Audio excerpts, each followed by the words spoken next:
Okay, in this video I'm going to do a brief history on the development of the Schmidt Rubin 1889 straight pull rifle.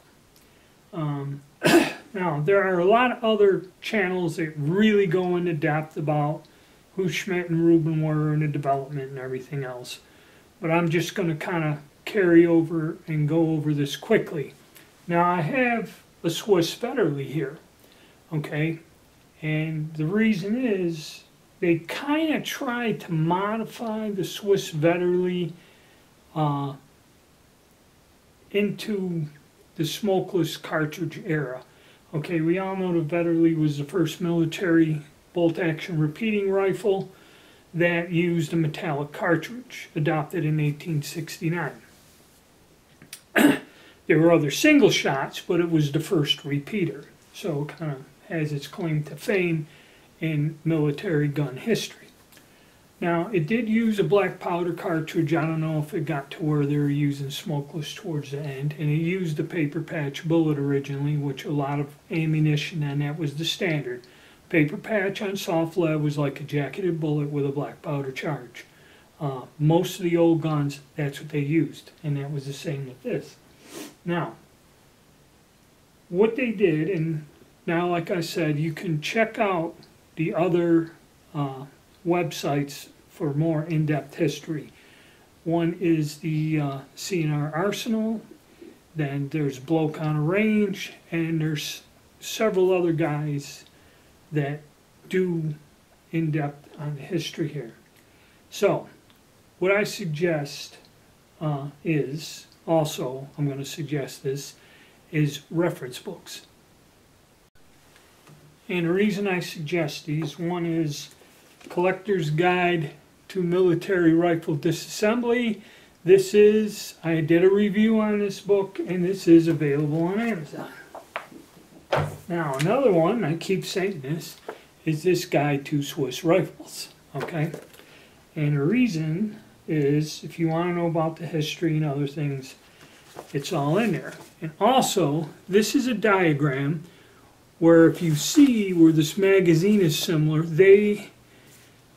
what created or brought about this development was when the French developed smokeless powder.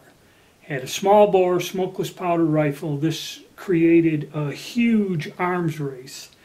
So the first thing the Swiss thought of was modifying the Federally, okay, with, if you see, the magazine is quite similar to what is on the 1889. And they tried this.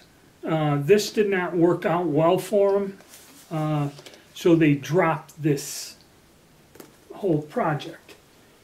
And then I guess working along with early bolt actions, the straight pull was kind of innovative. It was considered quick. The Austrians had several versions and adopted it. I forget who else did.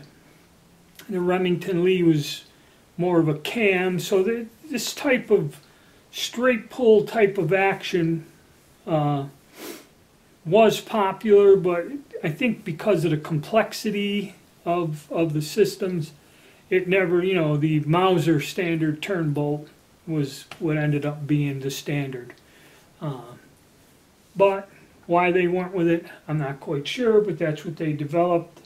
And also, their attempt, everyone had to try to catch up with the French with the smokeless powder.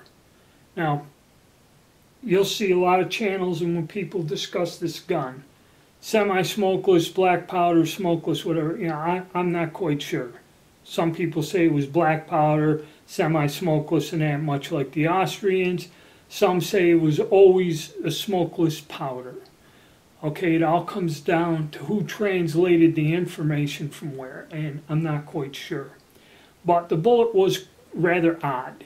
Okay, it was copper case that had some sort of powder, let's say smokeless, and then they had a lead bullet that was paper patched with an iron cap, and the case was actually about 100 thousandths or so smaller. So originally it was the 7.5 by 53.5, I believe, other than 54 or whatever they ended up with in the GP11 and GP03 cases were longer.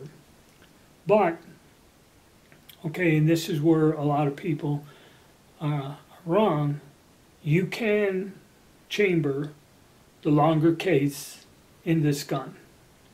Okay, a lot of people trim it back the 100,000ths or so. That's not necessary. These old guns, usually they cut the throats in a way where you can get by. Okay, so that's one point I wanted to bring up. Also, very similar, this early gun, very similar to the German Gewehr 88 commission rifle. This gun has a strange form of rifling in it, or rifling that is unique just to this model, okay? And in the early days, everybody was coming up with all kinds of ideas. And what it is the rifling was kind of like equidistant. In other words, where there was a groove, there was a land exactly opposite to it. And the rifling is a little different, you know, and here's an example of it. What I mean is where the land that sticks out is exactly opposite to the groove. And I believe they changed it to a 4-groove. That's a 3-groove barrel. Okay, they changed that to a 4-groove barrel, which is more like just standard conventional rifling. So something about the rifling in the early guns, you know, that rifling, I believe it affects accuracy, velocity, all that other stuff, and pressure. Okay, they didn't like it. They ended up changing it by 1911. They have something different, a 4-groove barrel. So a lot of these early guns had design, we'll call them design flaws, or they had something unique. And you got to remember, they were developing something that was new. Okay, so, you know, this barrel has its own thing about it, which when we start firing them, we'll see how it works. I'll use the same ammo in this, and I'll compare it to a later gun with a different rifling and see if there's a difference, okay? And so like anything, this gun had, it was an early design, it was, you know, new territory, and the action was not that terribly strong the way they designed it. Okay, and they kind of realized this after use, that they had to redesign this gun. So they kind of changed the rifling, the bolt, and everything. And then this 12-shot magazine, which is, hey, that's great, you know. And I think in New York State, these are probably against the law because it holds more than 7 rounds. So they're on the banned list there, even though they're kind of quite obsolete. But the thing is, they realized that a shorter magazine was more convenient, less cumbersome, and they figured you can load them with their packet speed loaders. You can load a 6-round magazine and fire just as fast as loading 2 chargers into a 12. Okay, so that's kind of where some of the other design differences are. And there were only 2 models with this, the 1889 and 1896, but most of the 1896s were converted with another design change, and the magazines were eliminated. The 12-rounders were done, and the guns were modified to take a 6-round magazine. So that's kind of the development stuff in a nutshell.